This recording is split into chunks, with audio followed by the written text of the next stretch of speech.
sih kayak negara-negara Eropa lainnya gitu. Mm-mm. Gara-gara ini kan kita maksudnya ngobrolin masalah efek dari coronavirus kan ya.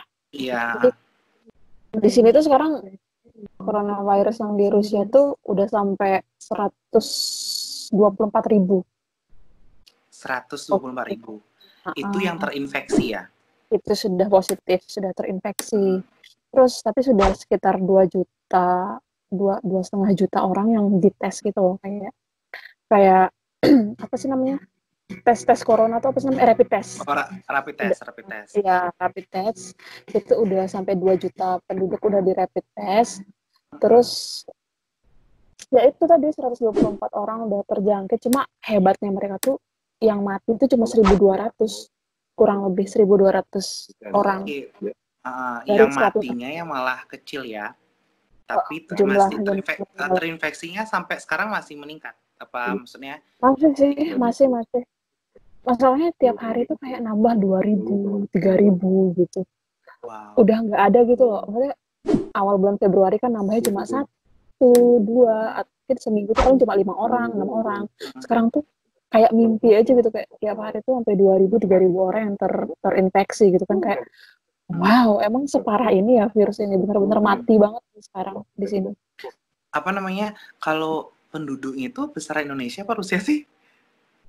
Apanya? Jumlah penduduknya Indonesia apa Rusia? Kan Indonesia, besaran Indonesia. Rusia Besar tuh Indonesia kan? Rusia itu penduduknya kalau nggak salah cuma 100, enggak deh, 100 juta. Kalau kita kan sampai 200 juta kan ya, 250-an Iya. juta. Dan Di sini dan 100 itu juta. lumayan sih. Lumayan ya berarti ya. Terinfeksinya itu segitu. Soalnya di Indonesia aja kan aku terus di capturein apa namanya updatean gitu kan per hari. Itu pun kayak naik baru-baru ini naiknya kayak 1.000 gitu tau. Sekarang sudah kayak 10.000 tadi aku cek. Oh my god. Lu tau nggak? 10.000 di Indonesia terinfeksi. Aku tuh saking muaknya sama coronavirus ya. Aku tuh sama sekali dulu di 2-3 minggu yang lalu aku tuh masih bangun pagi tuh masih cek webnya WHO yang kayak gitu, maksudnya yang data resmi. Aku masih baca-baca berita tentang coronavirus. Tapi 2 minggu kebelakang ini aku udah maksudnya yang kayak masa bodoh. What the fuck is coronavirus? Aku Iya, nggak mau, iya. nggak mau. Iya. Tapi bener sih. Iya, tapi bagus sih Mang kayak gitu. Soalnya kan makin ke depan ini kan kayak beberapa apa berita-berita kan kayak misalkan organisasi kesehatan dunia itu kan tahu kan kayak konspirasi-konspirasi atau kayak gimana gitu kan. Jadi kan buat kita kayak aduh anjing banget dah coronavirus nih kayak gitu, kayak masa bodoh aja bener sih. Iya kan, masa bodoh. Maksudnya kayak ini, kalau aku tuh tipikal, maksudnya nggak tahu sih ya apakah ini semua orang atau beberapa orang aja. Cuma ada beberapa orang yang kalau semakin banyak mendapat informasi kan akan semakin takut ya. Kalau takut tuh kayak muak banget gitu, nggak sih, kayak apa banget sih, haruskah ini gitu, harus kan. Tapi tumben loh, untuk pertama for the first time in my life aku kayak pengen ada kayak berita kasusnya Nikita Mirzani atau Dewi Persik biar bisa menenggelamkan kasus coronavirus. Jadi saking muaknya banget ya. Itu kayak oh my god, ya buka Instagram coronavirus, on Twitter coronavirus, Facebook coronavirus, kayak Nah itu kan kamu nih I love lagi apa? bener-bener, kayak aku tuh kehilangan kata-kata untuk mendeskripsikan what is this fucking virus. Maksudnya kayak ya kan, sama Mang, aku juga kayak gitu. Dan aku belakangan ini tuh selain aku kayak dikirimin sama temanku kayak data-data gitu kan, aku cuma maksudnya aku masih kayak percaya atau nggak percaya, maksudnya dalam arti 50% lah, maksudnya apakah data itu tuh memang segitu atau gimana kan kita nggak tahu gitu. Jadi apa namanya ke belakangan ini aku sering kayak baca-baca konspirasi gitu loh, nggak tahu kenapa kayak suka aja. Kayak suka nggak sih? konspirasi suka sih sebenarnya, mau nambah rasa penasaran ya, tapi cuma aku kadang-kadang otakku tuh udah kayak otakku tuh capek banget. Ini namanya Kepenuhan. kuliah di luar negeri, tau gak, kayak yang udah aduh aku udah gak mampu cong, aku tuh Iya. butuh Mimi Peri dan sebangsanya aja. Udah gak mau lagi. Makanya aku tuh udah kayak gimana ya, kayak udah muak banget untuk hal-hal yang serius. Tapi apa namanya, mendapat informasi tentang konspirasi itu kayak gitu tuh sebenarnya nggak masalah sih. Maksudnya kayak Iya, nggak masalah mas sih. sebagai hiburan gitu. Tapi Kan ya itu cuma teori doang. Alangkah baiknya tidak terlalu dipercaya lah. Iya, jadi otakmu tuh udah udah nggak ada informasi itu lagi tempatnya. Iya, apa Kan nggak kayak ada gitu cabean tiba-tiba ngaku jadi pacarnya Aliando atau apa gitu. Aku pengen apa namanya, kan Ki sekarang lagi proses kuliah nih. Itu gimana? Maksudnya kan pasti online nih. Terus dari Ki-nya sendiri gimana sih waktu awal-awal ada COVID ini? Ki menanggapinya itu kayak masih cuek aja atau kayak udah tiba-tiba udah kepanikan banget gitu di sana? awalnya sih cuek aja gitu loh, kayak aku masih percaya kayak oh ya Rusia ini negaranya besar, pemimpinnya ini super super duper power lah, maksudnya untuk nanganin masalah virus atau penyakit hal kayak gini bisa Kayak gitu. bisa lah, apalagi awal-awal tuh ya, awal-awal Februari itu paling cuma 2, aku ingat banget bertahan di angka 2 pasien aja Rusia itu, dan itu tuh di perbatasan Mongolia dan jauh banget dari Moskow gitu kan, kayak oh cuma 2 itu tuh bertahan sekitar 2 minggu gitu loh gitu. Jadi aku masih kayak percaya diri, jadi aku bodo amat sabodo teing lah kayak gitu. Apalagi waktu itu kan di Indonesia kayak oh nggak ada virus masuk di Indonesia, aku juga makin kan Iya, oh iya. berarti bertahan doang gitu. Terus lama kelamaan kok kayak makin parah gitu kan, awalnya apatis sekarang jadi kayak kepo aku gitu. Di akhir-akhir Februari masuk awal Maret tuh udah mulai, apalagi aku di sini kan nyambi ya, enggak gitu nyambi gitu kan sambil kerja pula sambil kerja, terus mulai panik kan itu, kayak apalagi kita orang Asia gitu, awal-awal tuh kayak aku tuh mau ke kuliah kan aku pasti naik kereta naik bus gitu ya, diskriminasi banget buat orang-orang Asia gitu, apalagi aku serius aku inget banget aku naik bus ini pengalaman pribadi based on true story. Jadi aku naik bus mau ke kampus dan aku duduk nih seperti biasa lah, habis tapping kartu aku duduk pakai headset gitu kan, terus ada beberapa gerombolan anak-anak muda, kayaknya dia ngerasa aku tuh nggak denger omongan mereka, terus dia tuh ngomong kayak gini, dia dari Cina gitu katanya. Soalnya muka kita kan Oriental, walaupun nggak Cina-Cina banget ya muka gue, Cina buleleng. Tapi kamu kan putih, jadi kan kayak menyeratakan gitu loh. Setidaknya mukanya nggak Rusia gitu kan. Terus akhirnya ada segerombolan anak muda tuh bilang, ih dia Cina, nggak usah duduk di samping dia kayak gitu. Sampai akhirnya dari awal aku naik bus sampai aku sampai di stasiun terakhir, stasiun tujuan aku itu tuh nggak ada yang duduk sebelah aku. Yap, di kereta juga kayak gitu, di kereta bawah tanah kita sebutnya di sini metro gitu kan, kayak kalau duduk nggak ada yang duduk di sebelah aku. It's minute that's good gitu, maksudnya ya at least nggak ada orang yang deket-deket sama gue gitu kan, perasaan kita kayak oh my god sehina itukah kita kayak gitu, itu awal-awal. Terus karena aku khawatir kan, jadi aku pakai masker buat nganter-nganter tamu aku kan, buat keliling kota Moskow aku pakai masker tuh, terus malah dipanggil sama satpam sama satpam dikiranya Terus penyakit aku. dia bilang apa? Dia bilang gini, kamu sakit digituin, kenapa pakai masker di sini, kamu sakit katanya. Oh enggak, aku nggak sakit, aku bilang gitu ya, karena pencegahan aku nggak mau sakit makanya aku pakai masker gitu. Malah disuruh buka, kalau kamu emang nggak sakit kamu buka masker kamu tuh membawa kepanikan gitu katanya. Gitu. Tapi gitu. Padahal pas kamu pakai masker tuh udah banyak ya pakai masker? Enggak, aku doang, itu salahku sih, aku doang. Jadi mungkin mereka panik gitu kan, kayak aku yang lagi sakit kayak. Jadi ya udahlah. Setelah itu aku nggak pernah pakai masker lagi. Itu masih aktif banget tuh, itu bulan Februari sampai awal Maret. Jadi ke kampus pun aku masih oke gitu, tiap malam aku ke kampus, aku kuliah dari jam 6 sampai jam 9 malam setiap hari. Jadi aku masih bimbingan biasa gitu, sampai akhirnya ada pemberitahuan dari Kementerian Pendidikan di sini, dibilang kalau jumlahnya waktu itu udah nyampe 500-an orang kalau nggak salah di Moskow. Jadi akhirnya disuruh kuliah online. Udah akhirnya mulai kuliah online itu di bulan Maret, awal Maret. Awal Maret udah mulai. Iya, mulai kuliah. Berarti udah lumayan cepet sih kalau udah awal Maret ya. Sini penanganannya cepet sih. Nah, setelah itu ini dong kayak semuanya tuh kayak mati total gitu loh, kayak toko orang nggak berani keluar, toko-toko juga membatasi gitu, walaupun tetap buka. Oh, jadi langsung bener setelah itu langsung kayak banyak toko-toko tutup ya?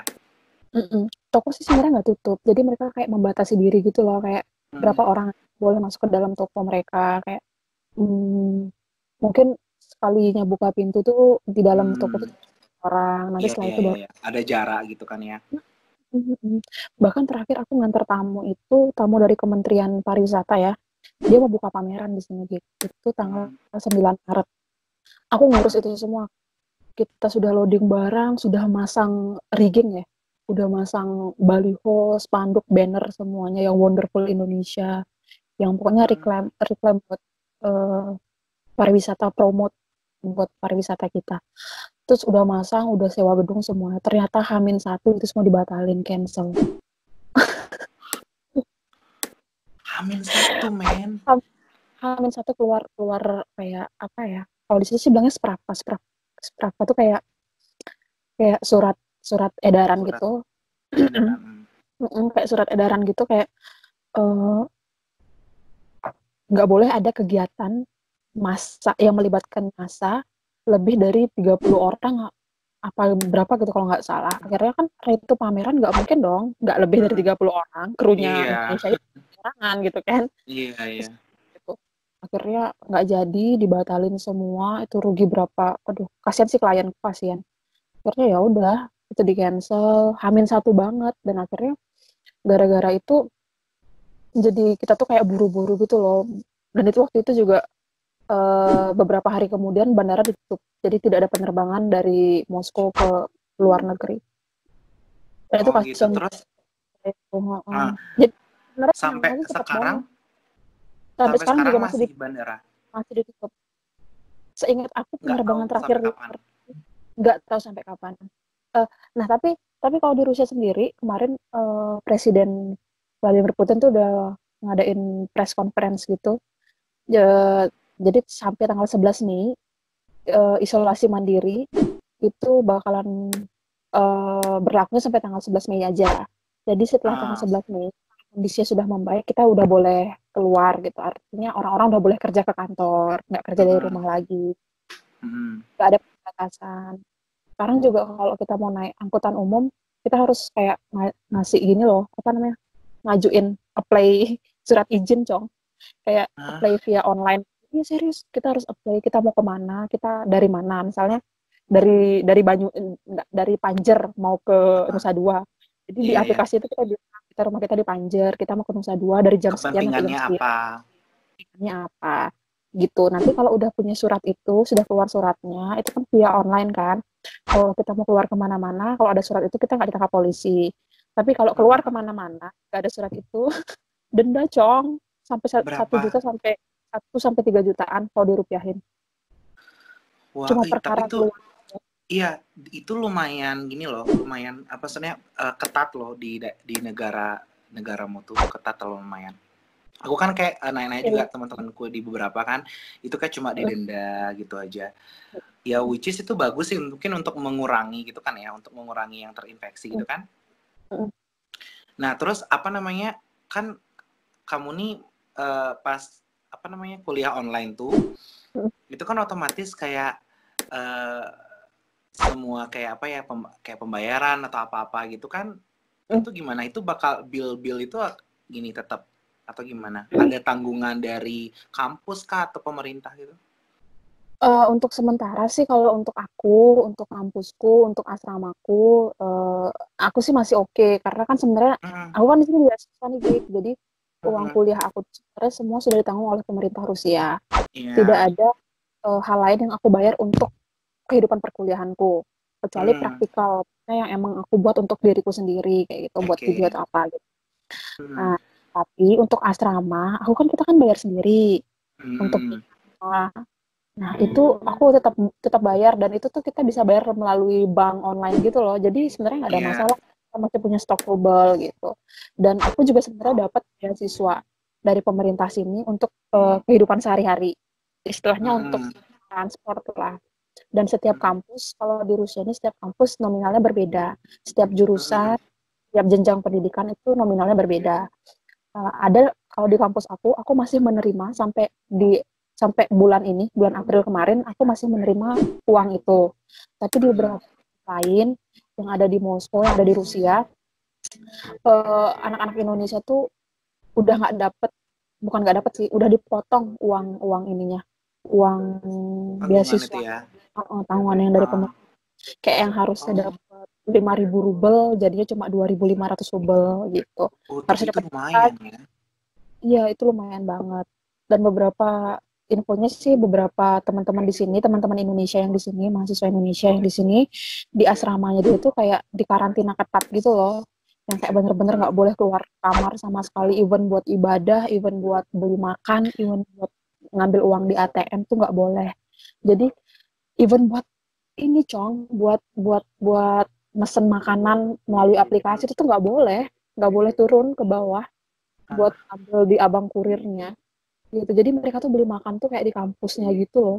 Jadi awalnya mereka dikasih makan setiap hari sama asramanya, sama pengelola asramanya itu gratis. Dan tapi sekarang karena situasinya kayak gini, mereka disuruh bayar akhirnya. Sian ya. itu nggak stres ya, maksudnya kayak, tapi untung sih kampusmu oke lah ya, maksudnya beruntung lah ya emang ya. Mm-mm. Iya, maksudnya kayak kampus yang kayak kata kamu tadi, teman-teman tuh nggak gimana dong, nggak stres ya. Stres banget sih, tapi setahu aku beberapa orang yang aku tetap keep keep in touch ya, walaupun nggak kenal Ah, semua. Kalau aku kampusnya masih oke, asramanya masih oke, masih aman-aman aja sih sejauh ini setahu aku. Dia juga di statusnya dia juga masih bisa keluar rumah. Tapi ada mm, beberapa teman tuh yang mau benar-benar nggak boleh keluar rumah kayak gitu. Terus tahu aku juga di setiap kampus bagusnya ya Gigi ya, karena mungkin banyak mahasiswa asing yang sekolah di sini, setiap kampus atau setiap asrama tuh selalu punya psikolog. oke. Jadi kita Oh, tinggal tes oke. aja gitu. Heeh. Jadi bisa konseling gitu ya. Bisa konseling. Dan tahu aku sih emang tiap kampus emang harus gitu mewajibkan. Jadi setiap kampus kan kita Keren punya keren. international office. Setiap setiap kampus tuh punya international office kan untuk Hmm. menangani mahasiswa-mahasiswa asing. Kayaknya di Udayana dulu kita juga punya yang BIPAS itu loh, yang bawahnya Punya sih, tapi kita juga kalau ada kayak gitu kita nggak percaya nggak sih, nggak maksudnya. dan kita nggak ngalamin sih waktu di UNUD kan kita Iya nggak iya perlu iya ya iya karena iya kita sih, make sense sih nggak bisa ngalamin. menghandle masalah kita sendiri kan. Iya kan. Nah, terus terus kayak gitu kan. Jadi kalau misalnya kita stres, ya kita tinggal telepon ini aja, telepon telepon international office, bilang kalau kita ada masalah begini begini begini, dan biasanya dibantu sama mereka, dicarikan psikolog, psikiater atau apalah, aku nggak ngerti. Dan aku juga pernah mengalami ini di bulan Desember tahun lalu. Mm-mm. Mungkin karena pergantian musim kan, di sini kan lo bayangin aja Cong, ada 4 musim gitu, berganti setiap 3 bulan, berganti musim, berganti suhu, berganti mood kita tuh berubah banget, parah parah banget. Mood kita itu berubah banget. Terus otomatis kita stres kan. Belum lagi Desember tuh kayak emang masanya ujian gitu. Jadi aku ngobrol sama international office, bilang minta psikolog, saya stres gitu. Terus Didampingin kamu sama dia akhirnya konseling gitu. konseling. Tapi ya itu konselingnya udah kayak orang orang buta ketemu orang tuli tau sih, nak bongol metepuk aja nak buta sih. Hah? Men ngomongnya nggak ini. Iya, iya, iya, Nggak iya. serius. Ngerti, ngerti, ngerti, ngerti. Apalagi kan maksudnya pembahasan itu dalam gitu kan. Iya. Apa Mm-mm. orang nih? Orang cantik nah dong. Aku bilang aku stres. Ini terus story banget ya. Aku bilang aku stres. Aku malu sama teman-teman sekelasku karena bahasaku kurang gitu kan. Jadi ketika aku presentasi, aku tuh merasa tertekan ketika temanku tuh mengerutkan dahi kayak, dia ngomong apa sih? Itu kan stres banget ya. Kita tuh kayak itu tuh kayak perlakuan bully buat buat Iya, buat iya, aku iya, gitu. iya. Padahal sebenarnya maksud mereka tuh nggak Eng- kayak gitu. Enggak, iya, iya. Terus kamu tahu nggak psikolognya bilang apa? Oh iya, mungkin kamu pusing. Aku dikira sakit kepala, cok. Karena Hah? pesannya tuh nggak nyampe gitu loh, Iya, nggak iya, ngerti iya, gitu iya, loh. iya, iya, iya, iya, iya, iya. Cang nak dot ke psikolog, pangotak cang waras, jadi ben banget otak cang. Gitu. Aku akhirnya menyerah sih, aku bilang kayak, wah udahlah, daripada cang tambah stres ini, ada kita ke psikolog nak Bali dan lah gitu. Temanku yang anak-anak psikolog itu aku cari-cari, Cang kenapa ya kok begini kayak insecure gitu kan. Iya, iya, iya. Itu dia pakai bahasa Rusia. Kayak bahasa Rusia dong, nggak mungkin Oh, dia pakai iya. bahasa Inggris dong, apalagi pakai Iya bahasa sih. Korea annyeonghaseyo gitu, nggak mungkin dong. Tapi apa namanya? Aku kepikiran sama kayak teman-temanmu yang di beda kampus gitu loh. Maksudnya nggak ada kayak bantuan pengecualian bantuan dana gitu atau gimana gitu? Bantuan dana dari mananya dulu nih, dari Iya kampusnya? dari Oh, kampus atau nggak dari pemerintah gitu. Misalkan kalau bener-bener kan ya kita nggak tahu pengiriman dari orang tuanya macet gara-gara ini kan ya kita nggak tahu gitu loh, maksudnya itu kayak gimana? nah itu aku belum tahu sih. Tapi Hmm, kalaupun misalnya mereka ada masalah, biasanya kami tuh kompak, maksudnya kayak saling floor gitu. Kayak, hmm. ih, masalah begini, ada yang bisa bantu nggak gitu. Oh, oke. Ada yang nggak bisa ke ATM, bisa ada yang ngirimin rubel dulu nggak, nanti ditransfer lewat rupiah. Kayak, aku juga sering kayak gitu, kayak, aduh nggak bisa ke Oh, karena banknya aku kan jauh gitu, misalnya kayak apa gitu. Kita saling bantu kok, gitu. hmm, Masalahnya gitu, kayak pemerintah Indonesia memang sih punya KBRI di sini buat melindungi WNI ya. Tapi kan itu gimana? ya jumlahnya kan banyak. Aku paham betul gitu dan kondisinya Hmm, sulit. Mungkin aja KBRI di sini uh, uh, tidak punya banyak biaya juga untuk semua mahasiswa. Tapi beberapa mungkin sudah dibantu. Aku belum konfirmasi sih. Mungkin sudah ada beberapa yang dibantu. Tapi sejauh ini karena aku belum pernah minta bantuan KBRI untuk masalah kayak gitu. Jadi aku sih belum mendapatkan bantuan. Tapi nggak tahu kalau iya, teman-teman iya, yang iya. lain mungkin udah ada gitu. Hmm. Tapi Kan tahu kalau sendiri untuk Indonesia kalau nggak disindir nggak mau gerak gitu. iya, iya, benar-benar. Tapi kalau kayak stok-stok makanan gitu, kalau kamu harus ke supermarket itu gimana? Masih oke Kalau kan? kalau di asrama aku masih oke sih, Gig. Soalnya gini, asrama aku tuh jauh banget. Misalnya ya, jauh banget dari pusat kota. Misalnya kayak gini, kampus kita tuh di Sudirman, misalnya gitu ya. Hmm. Itu di Bangli sih. Asrama aku tuh di Bangli sih. Jauh banget. Jadi sekitar butuh waktu sekitar 1 jam untuk ke kampus naik kereta. Oh, jadi make sense sih karena kenapa mungkin kampus-kampus yang dekat pusat kota tuh penanganannya lebih ketat gitu ya, karena pusat kan. Jadi Pusat asramamu kan jauh banget, tahu mungkin nggak banget. terlalu. Jadi aku juga maksudnya dulu dulu ngeluh banget tuh Cong pertama-pertama, ih Kleng, Cong adi ke Johang masuk nah gitu. Maksudnya kayak jauh kali Ci. Jauh banget sih. Ya kan kayak aku tuh butuh waktu 3 jam untuk sekedar prepare buat ke kampus gitu. Dari jam 3 Hmm, sore berangkat ke kampus untuk kuliah jam 6 sore gitu kayak ya wasting time sebenarnya. Cuma ya itu wah, sekarang jadi bersyukur untung jauh dari pusat kota. Artinya kan iya, iya, iya. nggak halang manusia gitu loh, nggak banyak orang Hmm, asing hmm. di asrama aja yang orang asing yang literally orang Asia gitu loh, Asia Tenggara tuh cuma aku doang. Sisanya itu orang Rusia, nggak ada lagi orang asing di sini. Ada beberapa orang Afrika 2 orang, orang Asia 2 orang, kayak gitu. Berarti supermarket daerah apa asramamu masih oke lah ya. Kamu bisa belanja-belanja. Masih sebelum ada Indomaret jadi Alfamart kan tuh. Sumpah. Maksudnya minimarket enggak lah. Oh, enggak. Kok Ci percaya goblok? Makanya, hah, bener? Kok Ci percaya Siapa tahu sih? Indomaret Alfamart internasional. Enggak sekalian kayak minta metode sing ada di ini metode warung metode. Tapi masih lancar kan, Ki? Maksudnya beli makanan masih bisa ya lah ya. Ya, masih.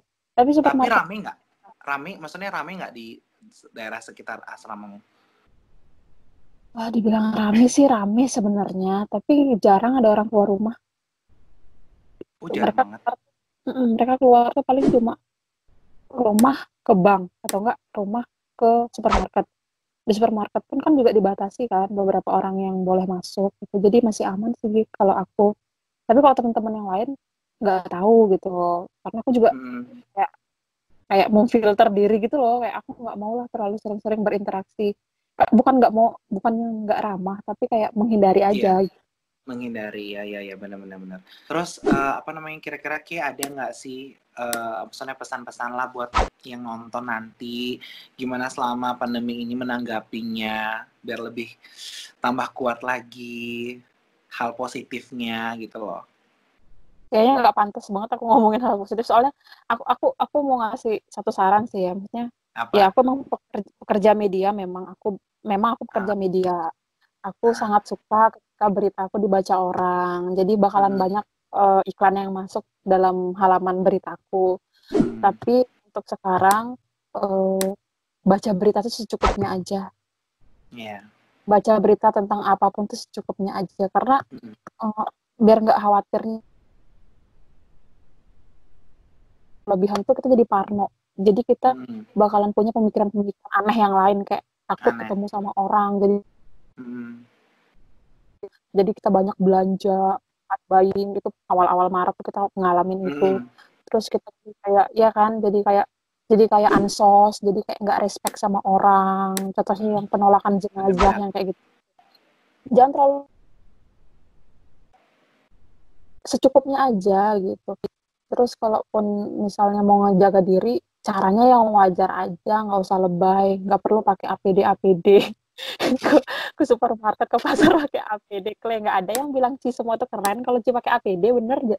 Atau kampungan, nyebelin kayak gitu. Itu terus kalau misalnya masalah kerjaan, sebenarnya Jokowi kalau ditanya pun, misalnya presiden kita kalau ditanya pun, ini apa solusinya buat pengangguran yang kehilangan kerjaannya gitu. Ya dia pun sebenarnya juga bingung gitu, apalagi kita gitu loh, kita juga nggak punya solusi banyak selain ya be kreatif aja, apa yang bisa dilakuin dan itu bisa menghasilkan, ya lakuin itu. Buat jaga kesehatan tuh ya otomatis harus sering-sering bersihin diri, sering mandi cong, terus ini cumek, cuci memek. Jangan lupa cumek. Iya. Terus apalagi paling itu doang sih. Paling itu doang sih. Iya, sama ini Cong, kalau ada teman-teman yang jualan, punya usaha lain, muncul di beranda sosial media, kalau nggak bisa beli, setidaknya semangatin atau bantu promote. Cuma gitu aja cara kita ngebantu orang, mau gimana lagi. Apalagi itu sih, maksudnya kayak nggak ada cara lain untuk membantu orang lain. Mau beli pun juga kita uangnya terbatas kan, setidaknya. Iya, benar-benar.